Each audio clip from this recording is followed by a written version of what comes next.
பல்லாயிரம் ஆண்டுகளுக்கு முன் இந்த பிரபஞ்சமே ஒரு இருண்ட பயத்தின் பிடியில் இருந்தது. காரணம், அளவற்ற சக்தி பெற்ற அசுரர்களான சூரபத்மன், சிங்கமுகன் மற்றும் தாரகாசுரன்.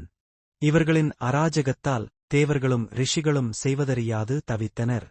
அவர்களைக் காக்க சிவபெருமானின் நெற்றிக் கண்ணிலிருந்து புறப்பட்ட 6 தீப்பொறிகள் சரவணப் பொய்கையில் 6 குழந்தைகளாயின. அன்னை பார்வதியின் அணைப்பில் அந்த 6 குழந்தைகளும் ஒரே உருவமாய் 6 முகங்கள் மற்றும் 12 கரங்கள் கொண்ட சண்முகனாக, அதாவது நம் முருகப்பெருமானாக உருவெடுத்தார். முதல் படைவீடு திருப்பரங்குன்றம். திருமணக் கோலம். தேவர்களைக் காக்கும் பொருட்டு சண்முகன் புறப்பட்டார். அசுரர்களை அழிக்கும் மாபெரும் போருக்கு முன் அவர் ஓய்வெடுத்து திருப்பரங்குன்றம் என்னும் அழகிய மலையில் தங்கினார். அசுரர்களை வெற்றி கொண்ட வீரனுக்குப் பரிசாக தேவர்களின் தலைவனான இந்திரன் தன் மகள் தெய்வானையை முருகனுக்குத் திருமணம் செய்து கொடுக்கிறான். திருமணம் நடந்த அந்த தெய்வீகத் தலமே முருகனின் முதல் படைவீடான திருப்பரங்குன்றம். இன்றும் இங்கு முருகன் மணக்கோலத்தில் காட்சியளிக்கிறார். இரண்டாம் படைவீடு திருச்செந்தூர். போர்க்களம். எதிரி எங்கு ஒளிந்தாலும் வெற்றி நமதே. முருகப்பெருமான் கடலின் கரையில் அமைந்துள்ள திருச்செந்தூரில் தனது படைவீட்டை அமைத்தார். இங்கிருந்துதான் அவர் வீரத்துடன் சூரபத்மனுடன் போரிட்டார். சூரபத்மன் ஆணவத்தின் உச்சமாய் ஒரு மாமரமாக மாறி மறைந்தான். முருகன் தன் வேலால் அந்த மாமரத்தைப் பிளந்து அவனை ஒரு சேவல் கொடியாகவும் ஒரு மயிலாகவும் மாற்றினார். வெற்றிக் களிப்புடன் சூரசம்ஹாரம் நிகழ்ந்த இடமே இரண்டாவது படைவீடான திருச்செந்தூர். மூன்றாம் படைவீடு பழனி. ஞானப்பழம். வீட்டுக்கு ஒரு பிரச்சினை என்றால் அண்ணன் தம்பிகளுக்குள் போட்டிகள் வருவது சகஜம். ஒருமுறை சிவபெருமான் உலகைச் சுற்றி யார் முதலில் வருகிறார்களோ அவருக்கே ஞானப்பழம் கிடைக்கும் என்று அறிவிக்கிறார். அண்ணன் விநாயகரோ தாய் தந்தையையே உலகமாகக் கருதி அவர்களைச் சுற்றி வந்து பழத்தை வென்றார். இதனால் கோபமடைந்த முருகன் தன் ஆடைகளைக் களைந்து கையில் தண்டத்துடன் ஆண்டிக் கோலத்தில் நின்ற இடம்தான் மூன்றாவது படைவீடான பழனி.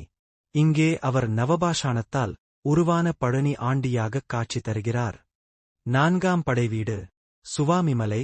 குருவின் உபதேசம். குருவாகிய பிள்ளை சீடனாகிய தந்தைக்கு உபதேசம் செய்த அதிசயம் நடந்த இடம் இது. ஒருமுறை சிவபெருமானிடம் பிரணவ மந்திரத்தின் ஓம் பொருளைக் கேட்கிறார் முருகன். சிவன் மோனம் சாதிக்க முருகனே பிரணவத்தின் பொருளைத் தந்தைக்கு உபதேசித்தார். தந்தைக்கு உபதேசம் செய்த ஞானக் குருவாக முருகன் அமர்ந்த இடமே நான்காவது படைவீடான சுவாமிமலை. அதனால் இங்குள்ள முருகனுக்கு சுவாமிநாதன் என்று பெயர். ஐந்தாம் படைவீடு திருத்தணி. சாந்தி மற்றும் அன்பு. யுத்தம் முடிந்த பிறகு அமைதி திரும்ப வேண்டியது அவசியம்.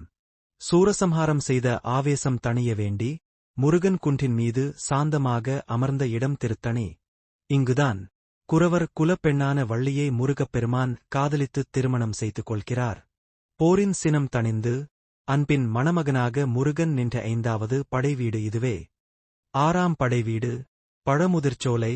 அருள் பாலிக்கும் தலம்.